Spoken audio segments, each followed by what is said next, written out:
Hello friends, welcome to my YouTube channel. তো এখন বাংলাদেশের দুটো নাটক নিয়ে কথা বলবো, যেই দুটো নাটকের ডিরেক্টরই হচ্ছে কাজল আরফিন ওম।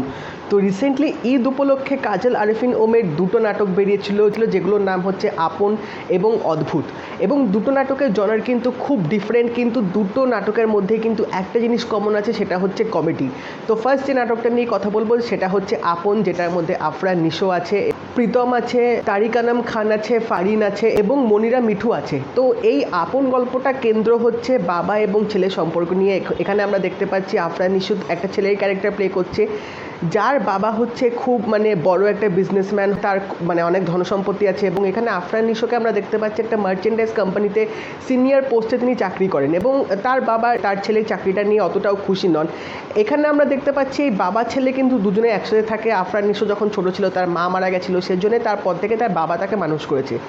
গল্পটা যত এগোচ্ছে আমরা এখানে দেখতে পাচ্ছি আফরান নিশো যে অফিসে চাকরি করে, সে অফিসে একটা কলিগ আছে যার সাথে তার প্রেম চলছে, এবং তারা বিয়ে করতে চাইছে। মেয়েটা তাকে বলছে বাবার সাথে গিয়ে কথা বলতে, বিয়ে করার জন্য, যাতে তার বাবা তার ছেলেকে বিয়ে করানোর জন্যে সেটা সম্মতি দেয়, কারণ ছেলের বয়স বাড়ছে। এবার আফরান নিশো যখন তার বাবার কাছে যাবে নিজের বিয়ের প্রস্তাব নিয়ে, নিজের বিয়ের ব্যাপারে কথা বলতে, তখনই তার বাবা এখানে বলবে যে সে নিজে বিয়ে করতে চায়।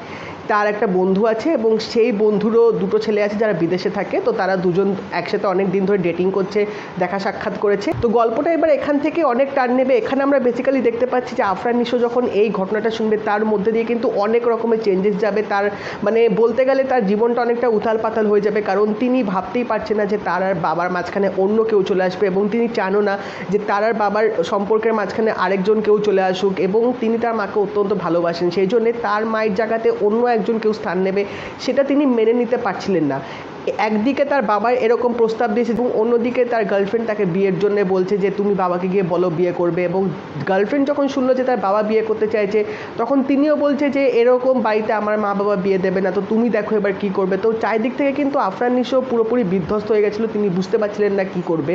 সেই সময় এখানে আফরান নিশোর পিসি এবং তার কাজিন আসবে আফরান নিশোর বাবাকে বোঝানোর জন্যে, যে এই জিনিস যেটা করছে, এরকম বুড়ো বয়সে ভীমরতি করছে কেন, এরকম বুড়ো বয়সে বিয়ে করছে কেন, সমাজ কী ভাববে, তাদের রিলেটিভসরা কী ভাববে, তারা তাদের মাথা কেটে, তাদের নাক কাটে যাবে, তাদের মাথা নিচু হয়ে যাবে, এরকম অনেক রকমের কথা বলতে থাকে। আলটিমেটলি বিয়েটা হবে কি না, বা এখানে আফরান নিশোর লাস্টে কীরকম মনের পরিবর্তন আসবে, সেটা জানতে গেলে তোমাদের এই নাটকটা দেখতে হবে। যথেষ্ট ভালো কিন্তু এখানে গল্পটা দেখিয়েছে। এবং আজকালকার দিনে যে আমরা দেখতে পাই যে এরকম বাবা মারা আমাদের জন্য অনেক রকম খেটে নিজেদের সব কিছু স্যাক্রিফাইস করে আমাদেরকে বড় করে, কিন্তু আলটিমেটলি একটা বুড়ো বয়সে গিয়ে যখন কারো যদি পার্টনার চলে যায়, কারো যদি জীবনসাথী যদি না থাকে, সে অনেকটা একা হয়ে পড়ে। সেই সময় তার একটা বন্ধুর দরকার, যার সাথে সে এমন কিছু শেয়ার করতে পারবে যেটা হয়তো তিনি তার ছেলে মেয়ের সাথে বা তার রিলেটিভের সাথে শেয়ার করতে পারবে না। এখানে মূল এই থিমটাই দেখানো হয়েছে, এবং যথেষ্ট ভালোভাবে এই জিনিসটা কিন্তু ক্যাপচার করেছে এখানে কাজল আরফিন ওম। এবং বলতেই হবে আফরান নিশোর অ্যাক্টিংটা কিন্তু তুলনামূলকভাবে অনেক অনেক ভালো ছিল। এখানে বেসিক্যালি এটা একটা ইমোশনাল ড্রামা ছিল, স্পেশালি কিছু কিছু ইমোশনাল সিনে তিনি যে অ্যাক্টিংটা করেছে সেটা তোমাদের চোখে জল এনে দিতে বাধ্য। দারুণভাবে তিনি সেই ইমোশনাল মোমেন্টগুলো ফুটিয়ে তুলেছেন, এবং বিজিএমটাও কিন্তু বেশ মিষ্টিভাবে এখানে দেওয়া হয়েছে। তো ওভারঅল আমার এই আপন নাটকটা কিন্তু দারুণ লেগেছে, যেভাবে রিলেশনশিপগুলো তুলে ধরেছে এবং রিলেশনশিপের যে এত লেয়ার্স হয়, সেই জিনিসটা কিন্তু এখানে ডিরেক্টর ভালোভাবে প্রকাশ করতে পেরেছে।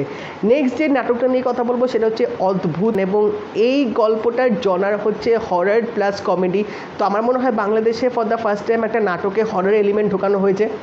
তো এটা কি সত্যিকারের হরর এলিমেন্ট নাকি, সেটা জানতে গেলে তোমাদের নাটকটা অবশ্যই দেখতে হবে। তো গল্পটা যদি এখানে একটু করে বলে দিই, এখানে দেখাচ্ছে সাবিলা একটা ক্যারেক্টার প্লে করছে যার মধ্যে ভূতে ভর করেছে, কারণ সে ওরকম অ্যাক্টিং করছে, লোকের হাত টাত কামড়ে দিচ্ছে, ভুতুরে টাইপের অ্যাক্টিং করছে। তো তার মা বাবা সেজন্য বেশ ভয় পেয়ে গেছে যে মেয়ের এরকম অবস্থা কী করে হলো, এবং এই অবস্থাটা যদি পরিবর্তন না হয় তাহলে মেয়েকে বিয়ে দেওয়া যাবে না, মেয়েকে কেউ বিয়ে করবে না। তো এই জিনিসটা কেন্দ্র করেই কিন্তু গল্পটা একটা ভালোভাবে একটা কমিক্যাল অ্যাঙ্গেল দেওয়ার চেষ্টা করেছে, এবং সাবিলার জন্যেও কিন্তু অনেকে পেছনে পড়ে আছে, অনেকে তাকে পছন্দ করে, অনেকে তাকে বিয়ে করতে চাইছে, যার জন্য তার বাবার কাছে অনেকে যাচ্ছে বিয়ের প্রস্তাব নিয়ে। এবং এই যে ভুতুরে কাণ্ডগুলো যে হচ্ছে, এগুলো কতটা সত্যি বা কতটা নাটকীয়, এই জিনিসটা কিন্তু ভালো করে এখানে দেখানো হয়েছে। এন্ডিংটা দেখে আমার মনে হলো হয়তো সেকেন্ড পার্ট আসার প্রবল সম্ভাবনা আছে, বা হয়তো নাও আসতে পারে, একটা ওপেন এন্ডিং টাইপ রেখে দিয়েছে। বাট ওভারঅল বলবো এটার মধ্যে সেরকম ভুতুরে ব্যাপারটা অতটা ঠিক নেই, এটা একটা কমেডি প্লাস হরর দেখানোর চেষ্টা করেছে। বাট কমেডি কমেডি পার্টগুলো কিন্তু দারুণ এখানে দিয়েছে, এখানে যেভাবে ডায়লগগুলো দিয়েছে এবং হিউমার এলিমেন্টগুলো কিন্তু ভালোভাবে অ্যাড করা হয়েছে। প্রত্যেকজনের অ্যাক্টিং কিন্তু যথেষ্ট রকমের ভালো ছিল। বিজিএমটা কিন্তু এই নাটকটার মধ্যে আমার দুর্দান্ত লেগেছে, একটা আলাদা ফ্লেভার পুরো এনে দিয়েছিল যখন তোমরা এই নাটকটা অবভিয়াসলি দেখবে। তো আমি যদি দুটো নাটকের মধ্যে কম্পেয়ার করি, যেহেতু দুটো নাটকেরই ডিরেক্টর সেম, তো অবশ্যই আমি বলবো যে আমার আপন নাটকটা বেশি ভালো লেগেছে, কারণ ওটার ট্রিটমেন্ট যথেষ্ট ভালো ছিল এবং ওটা দেখানো হয়েছে আজকালকার দিনে এরকম অনেক ঘটনা ঘটে, তো সেটা কিভাবে হ্যান্ডেল করতে হয়, সেটা কিভাবে ডিল করতে হয়। এবং এই অদ্ভুত এই নাটকটার মধ্যেও কিন্তু একটা কমিক্যাল প্লাস হরার বেশ ভালো একটা মিষ্টি গল্প কিন্তু দেখানো হয়েছে। তো দুটোর মধ্যে অবভিয়াসলি আমার আপনটা ভালো লেগেছে, তার মানে এই না যে অদ্ভুতটা আমার অতটা ভালো লাগেনি। অদ্ভুতটাও কিন্তু বেশ ভালো ছিল, যেহেতু দুটো নাটকের জনারই সম্পূর্ণ আলাদা, সেজন্য কম্প্যারিজন এখানে করাটাও ঠিক মানে জুৎসই না। বাট ডিরেক্টর যেহেতু সেম, তো সেজন্যই বলতে হবে ডিরেক্টর কিন্তু দুটো নাটকই বেশ দুরকমভাবে এখানে পরিচালনা করেছে, দুরকমভাবে কিন্তু আমাদের সামনে তুলে ধরেছে, যার জন্যে দুটোই কিন্তু তোমাদের দেখতে বেশ ভালো লাগবে। তো তোমরা যদি এই দুটো নাটক দেখে থাকো তো আমাকে অবশ্যই জানিও তোমাদের কেমন লাগলো। আর যদি এই ভিডিওটা ভালো লেগে থাকে লাইক করে দিও, শেয়ার করে দিও, চ্যানেলটা কিন্তু অবশ্যই সাবস্ক্রাইব করে দেবে, নোটিফিকেশন বেলটাও কিন্তু অল করে দিও।